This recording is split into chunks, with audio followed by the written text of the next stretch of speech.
Today, we're diving into a book that has literally changed millions of lives. Atomic Habits by James Clear. If you've ever struggled to build good habits or break bad ones, stick around, because this summary is for you. We'll break down the core ideas using simple stick figure animations to make everything super clear. Not about one massive, heroic effort. It's about the power of 1% improvements. Clear explains that if you get just 1% better each day, by the end of the year, you'll be nearly 37 times better. But if you get 1% worse each day, you'll decline almost to zero.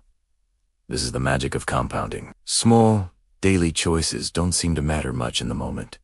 But over time, they add up to a massive difference. The problem is, we often expect progress to be linear. We work hard for a few weeks and get discouraged when we don't see big results. Clear calls this the plateau of latent potential. It's that frustrating gap between the effort you're putting in and the results you're seeing. But trust me, your efforts are not wasted. They're just building up, like an ice cube, heating from 25 to 31 degrees. Nothing seems to be happening, but then, at 32 degrees, it starts to melt.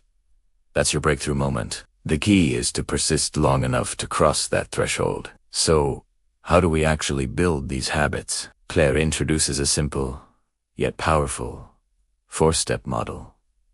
Cue, craving, response, and reward. Every habit you have, good or bad, follows this loop.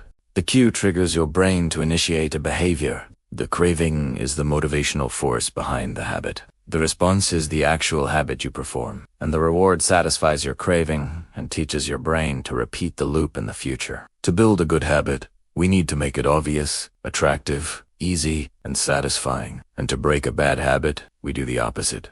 Make it invisible, unattractive, difficult, and unsatisfying. These are the 4 laws of behavior change, and they are the core of the entire book. Let's break them down one by one. First law, make it obvious. Your environment is a huge driver of your behavior. If you want to drink more water, put a water bottle on your desk. If you want to read more, place a book on your pillow. You're making the cue for your desired habit impossible to miss. One powerful technique here is habit stacking. The formula is, after I current habit, I will new habit. For example, after I pour my morning coffee, I will meditate for 1 minute. You're linking your new habit to an existing one, using the old habit as the cue. For breaking bad habits, we apply the inverse. Make it invisible. If you're eating too much junk food, don't keep it in the house. If you waste time on your phone, put it in another room when you need to focus. By removing the cues from your environment, you make the bad habit much less likely to happen. Out of sight, out of mind.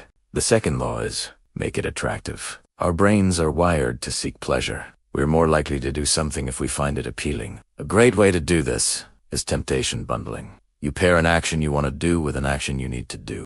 You're bundling the craving to be entertained with the habit of exercising. You can also join a culture where your desired behavior is the normal behavior. If you want to get fit, join a gym where everyone is serious about their workouts. To break a bad habit, make it unattractive. Reframe your mindset. Instead of thinking I have to stop smoking, think I am protecting my health and saving money by not smoking. Focus on the benefits of avoiding the bad habit. Highlighting the negative consequences can make it seem far less appealing. Now, for the third law, make it easy. We are naturally lazy. We gravitate towards the path of least resistance. This is where the 2-minute rule comes in. When you start a new habit, it should take less than 2 minutes to do. Read before bed becomes, read 1 page. Do 30 minutes of yoga becomes, take out my yoga mat. Once you've started, it's much easier to continue. You're building momentum. To break a bad habit, make it difficult. Increase the friction. By adding extra steps, you make it harder to give in to a bad habit, giving your rational brain a chance to intervene. Finally, the 4th law,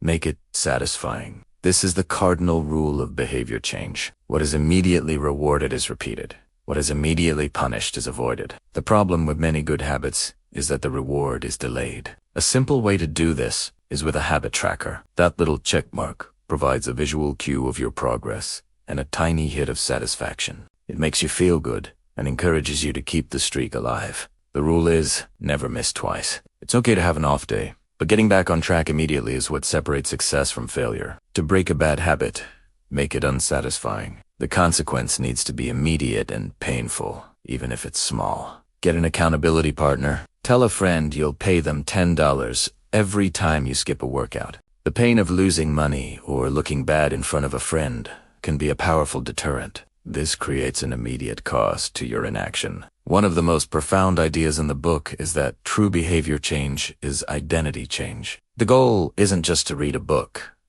It's to become a reader. The goal isn't to run a marathon. It's to become a runner. Instead of focusing on what you want to achieve, focus on who you wish to become. Your habits are how you embody a particular identity. Every time you practice an instrument, you're embodying the identity of a musician. Your habits are the votes you cast for the type of person you want to be. So, to recap, an atomic habit is a small change that leads to remarkable results through compounding. The four-step loop is cue, craving, response, reward. To build good habits, we use the 4 laws. Make it obvious, attractive, easy, and satisfying. To break bad habits, we invert them. Make it invisible, unattractive, difficult, and unsatisfying. And most importantly, focus on becoming the type of person you want to be, and let your habits be the proof.